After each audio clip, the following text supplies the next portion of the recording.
सभी भक्तों को प्रणाम। जय श्री राम। तो आइए रामचरितमानस का संध्या का पाठ आरंभ करते हैं। तो बोलिए जय श्री राम। दोहा। भयउ कोलाहलु अवध अति, सुनि नृप राउर सोरु, विपुल बिहग बन परयउ निसी, मानहु कुलिस कठोरु। राजा के रावले रनिवास में रोने का शोर सुनकर अयोध्या में बड़ा भारी कोहराम मच गया। ऐसा जान पड़ता था मानो पक्षियों के विशाल वन में रात के समय कठोर वज्र गिरा हो। प्राण कंठगत भयउ भुहालु, मनि विहीन जनु व्याकुल व्यालु, इंद्रि सकल बिकल भई भारी, जनु सर सरिसज बनु बिनु भारी। राजा के प्राण कंठ में आ गए, मानो मणि के बिना सांप व्याकुल अर्थात मरणासन हो गया हो। इंद्रियां बहुत ही व्याकुल हो गई, मानो बिना जल के तालाब में कमलों का वन मुरझा गया हो।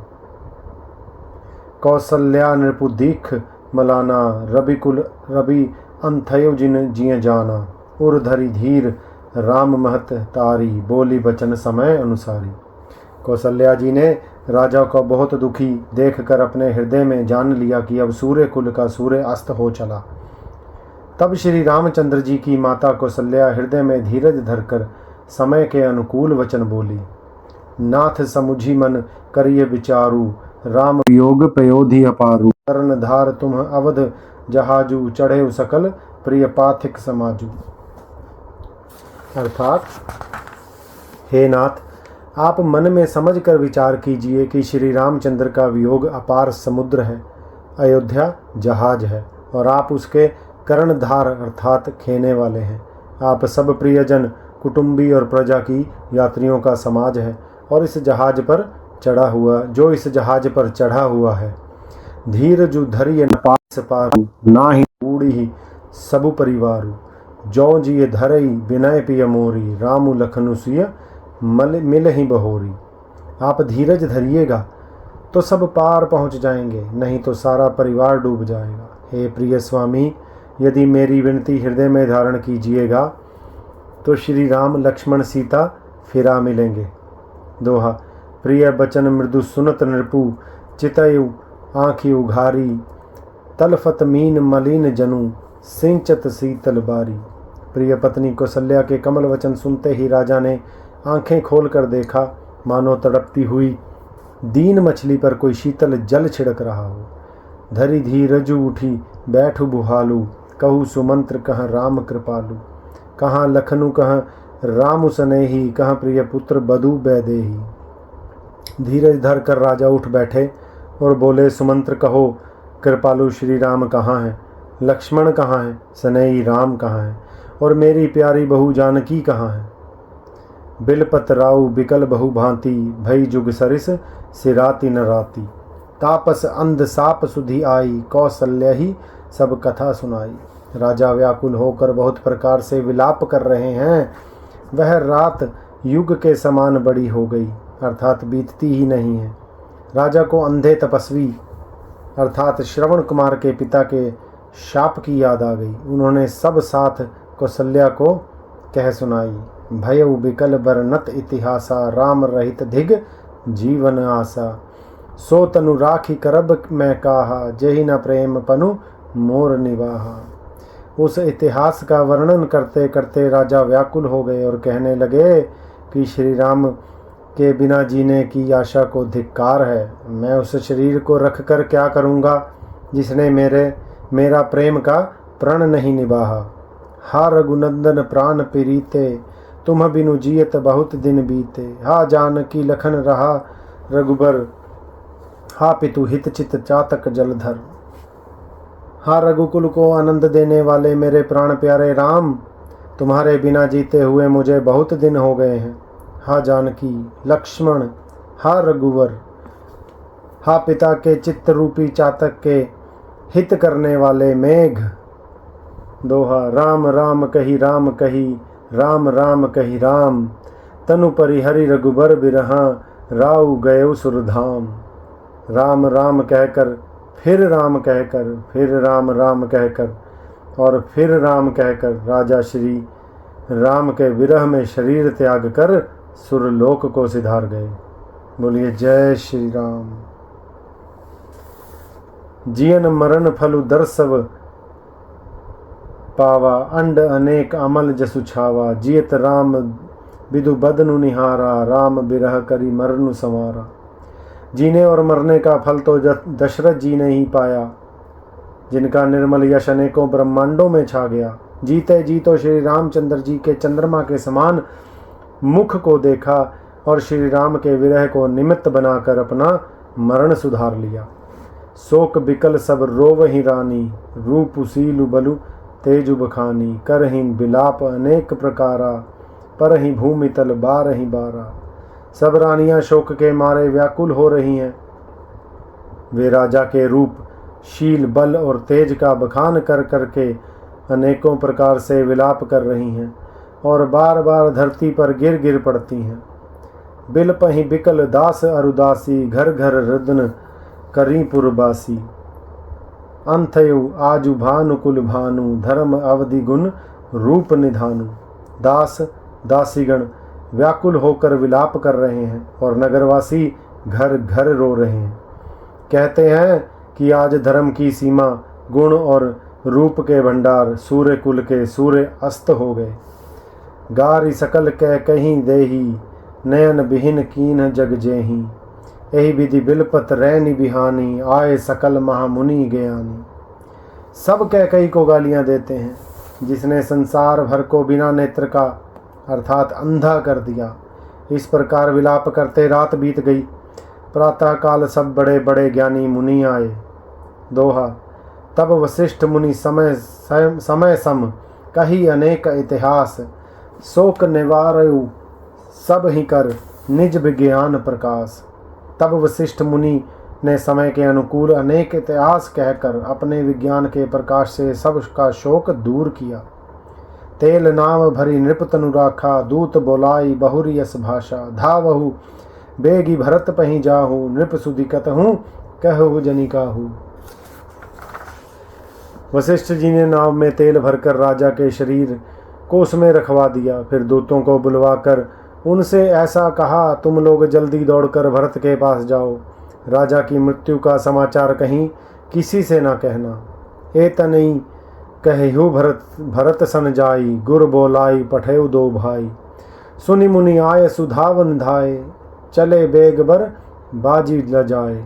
जाकर भरत से इतना ही कहना कि दोनों भाइयों को गुरुजी ने बुलवा भेजा है। मुनि की आज्ञा सुनकर दावन अर्थात दूत दौड़े। वे अपने वेग से उत्तम घोड़ों को भी लज्जाते हुए चले। अनरथु अवध अरन भयउ जबते, कुसगुन हो ही भरत कहूँ तबते। देख ही राति भयानक सपना, जागी कर ही कटु कोटि कल्पना। जब से अयोध्या में अनर्थ प्रारंभ हुआ, तभी से भरत जी को अपशकुन होने लगे। वे रात को भयंकर स्वप्न देखते थे और जागने पर उन स्वप्नों के कारण करोड़ों अनेकों तरह की बुरी बुरी कल्पनाएं किया करते थे। विप्र जेवाई देहि दिन दाना, शिव अभिषेक करही विधि नाना। मागही हृदय महेश मनाई, कुशल मातु पितु परिजन भाई। अनिष्ट शांति के लिए वे प्रतिदिन ब्राह्मणों को भोजन देकर दान देते थे। अनेकों विधियों से रुद्राभिषेक करते थे। महादेव जी को हृदय में मनाकर उनसे माता पिता, कुटुंबी और भाइयों का कुशल क्षेम मांगते थे। दोहा। यही विधि सोचत भरत मन, धावन पहुँचे आई। गुर अनुशासन श्रवण सुनी, चले गणेशु मनाई। भरत जी इस प्रकार मन में चिंता कर रहे थे कि दूत आ पहुँचे। गुरु जी की आज्ञा कानों से सुनते ही वे गणेश जी को मनाकर चल पड़े। चले समीर बेग हैं यहाँ के, नागत सरित सैल बन बाके। हृदय सोच बड़ कछु न सोहाई, अस जानही जिये जाऊं उड़ाई। हवा के समान वेग वाले घोड़ों को हाँकते हुए वे विकट नदी, पहाड़ तथा जंगलों को लांघते हुए चले। उनके हृदय में बड़ा सोच था, कुछ सुहाता न था। मन में ऐसा सोचते थे कि उड़कर पहुंच जाऊं। एक निमिष बरस समझाई, यही विधि भरत नगर नियर आई। असगुन हो ही नगर पैठारा, रट ही कुम्भाती कुखेत करारा। एक एक निमिष वर्ष के समान बीत रहा था। इस प्रकार भरत जी नगर के निकट पहुँचे। नगर में प्रवेश करते समय अपशकुन होने लगे। कोई बुरी जगह बैठकर बुरी तरह से काम कर रहे हैं। खर सियार बोलहि प्रतिकूला, सुनि सुनि भो होई भरत मन सूला। श्रीहत सर सरिता बन बागा, नगरु विशेषी भयावनु लागा। गधे और सियार विपरीत बोल रहे हैं। यह सुन सुनकर भरत के मन में पीड़ा हो रही है। तालाब, नदी, वन, बगीचे सब शोभाहीन हो रहे हैं। नगर बहुत ही भयानक लग रहा है। खग मृग है गए जोई न जोए, राम वियोग कुरोग बिगोए। नगर नारी नर निपट दुखारी, मन हूँ सब संपत्ति हारी। श्री राम जी के वियोग रूपी बुरे रोग से सताए हुए पशु पक्षी, घोड़े, हाथी ऐसे दुखी हो रहे हैं कि देखे नहीं जाते। नगर के स्त्री पुरुष अत्यंत दुखी हो रहे हैं, मानो सब अपनी सारी संपत्ति हार बैठे हों। दोहा, पुरजन मिल ही न कहीं कछु, गावहीं जो हा रही जाही। भरत कुशल पूछी न सकहीं, बय विषाद मन माही। नगर के लोग मिलते हैं पर कुछ कहते नहीं।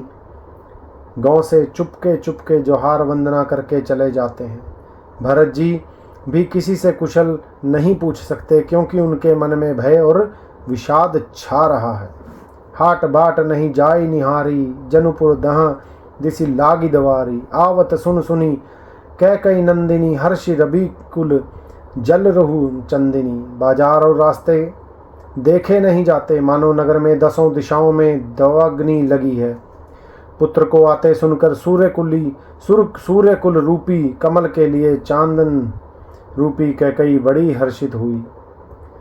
सजी आरती मुदित उठी धाई, द्वार ही भेंटी भवन ले आई। भरत दुखित परिवार निहारा, मान हूँ तुहिन भजन बनु मारा। वह आरती सजाकर आनंद में भरकर उठ दौड़ी और दरवाजे पर ही मिलकर भरत शत्रुघ्न को महल में ले आई। भरत ने सारे परिवार को दुखी देखा, मानो कमलों के वन को पाला मार गया हो। कह कई हर्षित यही भांति, मन हूँ मुदित दब लाई की राती। सुत ही सोच देखी मुनि मारे, पूछती नहर कुशल हमारे। एक कैकई ही इस तरह हर्षित दिखती है, मानो भीलनी जंगल में आग लगाकर आनंद में भर रही हो। पुत्र को सोचवश और मन मारे बहुत उदास देखकर वह पूछने लगी, हमारे नहर में कुशल तो है। सकल कुशल कही भरत सुनाई, पूछी निज कुल कुशल भलाई। कहू कहाँ तात कहाँ सब माता, कहाँ सिय राम लखन प्रिय भाता। भरत जी ने सब कुशल कह सुनाई, फिर अपने कुशल कुल की कुशल क्षेम पूछी। भरत जी ने कहा, कहो पिताजी कहाँ हैं, मेरी सब माताएं कहाँ हैं, सीता जी और मेरे प्यारे भाई राम लक्ष्मण कहाँ हैं। दोहा, सुनि सुत बचन स्नेहमय, कपट नीर भरी नैन। भरत श्रवण मन सूल सम, पापिनी बोली बैन। पुत्र के स्नेह में वचन सुनकर नेत्रों में कपट का जल भरकर पापिनी कैकई भरत के कानों में और मन में शूल के समान चुभने वाले वचन बोली। तात बात में सकल संवारी, भय मंथरा सहाय बिचारी। कछुक काज विधि बीच बिगारेऊ, भूपति सुरपति पुरपग धारेऊ। हे तात, मैंने सारी बात बना ली थी। बेचारी मंत्रा सहायक हुई, पर विधाता ने बीच में जरा सा काम बिगाड़ दिया। वह यह कि राजा देवलोक को पधार गए। सुनत भरतु भय बिबस विषादा, जनु सम हेऊ करी केहरी नादा। तात तात हा तात पुकारी, परे भूमि तल व्याकुल भारी। भरत यह सुनते ही विषाद के मारे विवश बेहाल हो गए, मानो सिंह की गर्जना सुनकर हाथी सहम गया हो। वे तात तात हा तात पुकारते हुए अत्यंत व्याकुल होकर जमीन पर गिर पड़े। चलत न देखन पायऊ तो ही, तात न राम ही सौंपे हु मोही। बहुरी धीर धरी उठे संभारी, कहु पितु मरण हे तुम महतारी। और विलाप करने लगे कि हे तात, मैं आपको स्वर्ग के लिए चलते समय देख भी ना सका। हाय, आप मुझे श्री रामचंद्र जी को सौंप भी नहीं गए। फिर धीरज धरकर वे संभल कर उठे और बोले, माता, पिता के मरने का कारण तो बताओ। सुनि सुत बचन कहती कह कई, मरमु पाँची जनु माह हृदय। आदि हूँ ते सब आपनी करनी, कुटिल कठोर मुदित मन बरनी। पुत्र का वचन सुनकर कैकई कहने लगी, मानो मर्म स्थान को पाँचकर चाकू से चीर कर उसमें जहर भर रही हो। कुटिल और कठोर कैकई ने अपनी सब करनी शुरू से आखिर तक बड़े प्रसन्न मन से सुना दी। दोहा। भरत ही बिसरेऊ पितु मरण, सुनत राम बन गौनु। हे तू अपनऊ अपन पऊ, जानी जिया थकित रहे धरी मौनु। श्री रामचंद्र जी का वन जाना सुनकर भरत जी को पिता का मरण भूल गया और हृदय में इस सारे अनर्थ का कारण अपने को ही जानकर वे मौन होकर स्तंभित रह गए, अर्थात उनकी बोली बंद हो गई और वे सन्न रह गए। बिकल बिलो की सुत ही समुझावती, मन हूँ जरे पर लोनु लगावती। तात राव नहीं सोचे जोगू, बिड़ई सुकृत जसु कीने हूँ भोगू। पुत्र को व्याकुल देख कर कैकई समझाने लगी, मानो जले पर नमक लगा रही हो। वह बोली, हे तात, राजा सोच करने योग्य नहीं है। उन्हें पुण्य और यश कमाकर उसका पर्याप्त भोग किया। जीवत सकल जन्म फल पाए, अंत अमरपति सदन सिधाए। अस जन्मानी सोच परिहरहु, सहित समाज राजपुर करहु। जीवन काल में ही उन्होंने जन्म लेने के संपूर्ण फल पा लिए और अंत में वे इंद्रलोक को चले गए। ऐसा विचार कर सोच छोड़ दो और समाज सहित नगर का राज्य करो। सुनि सुठी सम सहमेयु, राजकुमारु पाके छत जनु लाग अंगारु। धीरज धरी भरी ले ही उसासा, पापिनी सब ही भांति कुल नासा। राजकुमार भरत जी यह सुनकर बहुत ही सहम गए, मानो पके घाव पर अंगार छू गया हो। उन्होंने धीरज धरकर बड़ी लंबी सांस लेते हुए कहा, पापिनी, तूने सब तरह से कुल का नाश कर दिया। जो पै कुर्ची रही अति तो ही, जनमत काहे न मारी मोही। पेड़ काटी ते पालव सींचा, मीन जियन निति बारी उलीचा। हाय, यदि तेरी ऐसी ही अत्यंत बुरी रुचि अर्थात दुष्ट इच्छा थी तो तूने जन्मते ही मुझे मार क्यों नहीं डाला। तूने पेड़ को काटकर पत्ते को सींचा है और मछली जीने के लिए पानी को उलीच डाला, अर्थात मेरा हित करने जाकर उल्टा तूने मेरा अहित कर डाला। दोहा। हंस बसु दशरथु जनकू, राम लखन से भाई। जननी तू जननी भई विधि, सन कछु ना बसाई। मुझे सूर्यवंश अर्थात सावंश दशरथ जी सरीखे पिता और राम लक्ष्मण से भाई मिले, पर हे जननी, तूने जन्म देने वाली माता तू हुई। क्या किया जाए, विधाता से कुछ भी वश नहीं चलता। जब मैं कुमति कुमत जिए ठहऊ, खंड खंड होई हृदय न गए हो। बर मागत मन भई नहीं पीरा, गारी न जी है मुँह परेऊ न कीरा। अरे कुमति, जब तूने हृदय में यह बुरा विचार निश्चय ठाना, उसी समय तेरे हृदय के टुकड़े टुकड़े क्यों ना हो गए।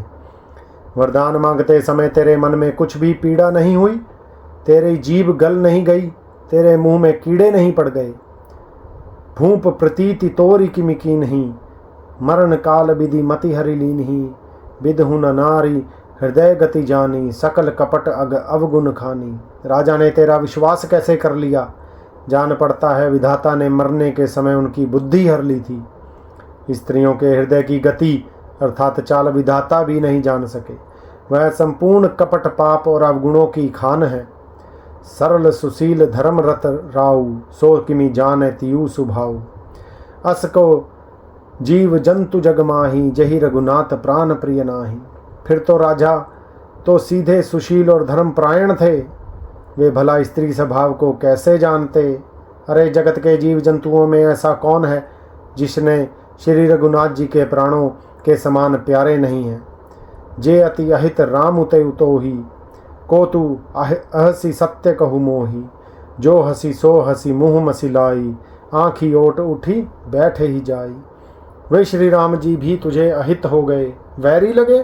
तू कौन है मुझे सच सच कह, तू जो है सो है। अब मुंह में स्याही पोत कर अर्थात मुंह काला करके उठकर मेरी आंखों की ओट में बैठ जा।